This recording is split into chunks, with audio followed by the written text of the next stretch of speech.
এহরাম বাঁধার জন্য মক্কায় যে তিনটি মসজিদ রয়েছে তার মধ্যে অন্যতম হলো এই জৌরানা মসজিদ। আসসালামু আলাইকুম ভিউয়ার্স, আমি মোহাম্মদ মানির ইসলাম ফ্রম রোড ট্রাভেলার। নতুন আরেকটা ভিডিওতে আপনাদের সবাইকে স্বাগত। আজকে আমি রয়েছি হেরাম শরীফ থেকে 30 কিলোমিটার দূরে জৌরানা এলাকায়। আমার পেছনে যে মসজিদটি দেখতে পাচ্ছেন, মসজিদটির নাম হচ্ছে মসজিদে জৌরানা। এই মসজিদটিকে ওমরার জন্মস্থানও বলা হয়। আজকের ওয়েদারটাও খুব সুন্দর, বৃষ্টি হচ্ছে বিকেল থেকেই, খুব সুন্দর। মক্কাতে সচরাচর এরকম বৃষ্টি দেখা যায় না। তো ভিউয়ার্স, ভিডিওটি না টেনে পুরোটা দেখার অনুরোধ রইল।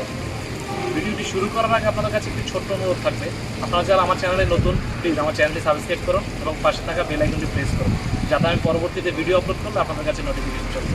তো ভিউয়ার্স, চলুন তাহলে শুরু করা যাক। এই মসজিদকে ওমরা হজের জন্মস্থান বলা হয়। বিভিন্ন হাদিসে এসেছে এই মসজিদ থেকে এহরাম বেঁধে ওমরা করলে তাকে বড় ওমরা বলা হয়।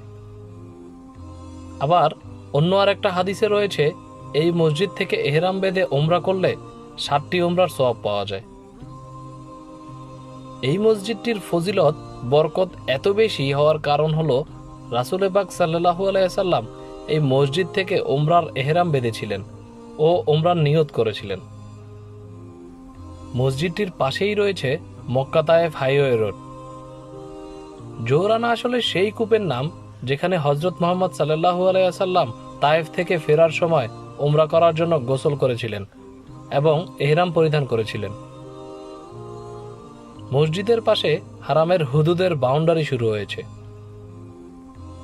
মক্কায় নবীজি সাল্লাল্লাহু আলাইহি সাল্লামের স্মৃতি বিজড়িত যে সকল স্থান রয়েছে তার মধ্যে এই জৌরানা মসজিদটি উল্লেখযোগ্য। কারণ 8ম হিজরিতে নবীজি সাল্লাল্লাহু আলাইহি ওয়াসাল্লাম হুনাইনের যুদ্ধ শেষে এই মসজিদটিতে কিছুদিনের জন্য শিবির স্থাপন করেন এবং এহরাম অবস্থায় মক্কায় ওমরার জন্য যান। এই স্থানে একটি কূপ রয়েছে যা নবীজি সাল্লাল্লাহু আলাইহি সাল্লামের আঙ্গুল মোবারকের ছোঁয়ায় সৃষ্টি হয়েছে। কূপটির নাম হলো জৌরানা কূপ বা বীরে রাসূলুল্লাহ সাল্লাল্লাহু আলাইহি সাল্লাম।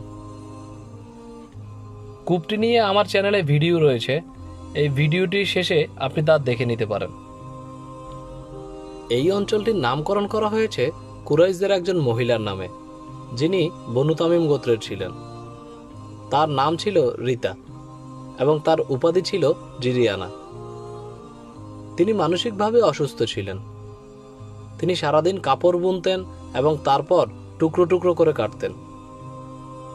আব্দুল্লাহ ইবনে আব্বাস রাদিয়াল্লাহু এর একটি বর্ণনা অনুসারে এই ভদ্র মহিলাকেই কুরআনের সূরা নাহলে উল্লেখ করেছে। সৌদি আরবের অন্যান্য মসজিদের মতো জৌরানা মসজিদও শীততাপ নিয়ন্ত্রিত। এই মসজিদটি খুবই পরিষ্কার এবং এর বাথরুমগুলো বড় প্রশস্ত এবং পরিষ্কার। 8ম হিজরিতে হুনাইন যুদ্ধে পরাজিত বন্দী এবং লুটকৃত মালামাল হাওয়াজাইন গোষ্ঠীর মধ্যে এই জৌরানা মসজিদে ফেরত দেওয়া হয়েছিল। যখন এই মালামাল ফেরত দেওয়া হচ্ছিল, কিছু আনসার যুবক এতে বিরক্ত হয়েছিল।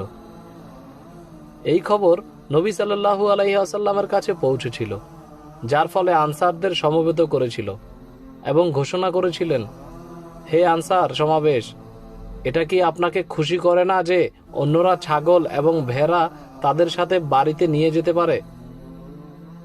আপনি আল্লাহর রাসূলকে আপনার সাথে বাড়িতে নিয়ে যাবেন। এতে আনসারদের চোখ অশ্রুতে ভরে যায় এবং মালামাল বিতরণে তাদের আনন্দ প্রকাশ করে। সুবহানাল্লাহ। মাশাআল্লাহ, খুব সুন্দর ওয়েদার, খুবই বৃষ্টি হচ্ছে। আমি সৌভাগ্যবান, এত সুন্দর বৃষ্টি মক্কাতে সচরাচর দেখা যায় না। আলহামদুলিল্লাহ।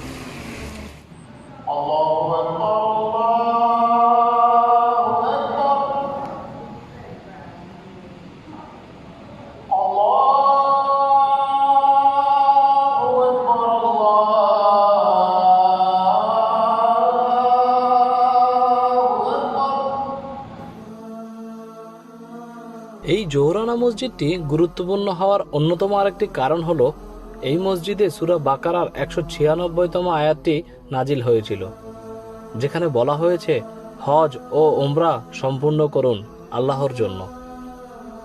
আমাদের বাংলাদেশের বেশি সংখ্যক হাজিগণই এই মসজিদটি সম্পর্কে জানেন না। মহান আল্লাহ তাআলা সকল মুমিন মুসলমানগণকে নবীজি সাল্লাল্লাহু আলাইহি সাল্লামের স্মৃতি বিজড়িত এই জোহরানা মসজিদে আসার তৌফিক দান করুন, আমিন। তো ভিউয়ার্স, ভিডিওটি কেমন লাগলো অবশ্যই কমেন্টের মাধ্যমে জানাবেন। ভিডিওতে অবশ্যই একটা লাইক দিয়ে সাথে থাকবেন।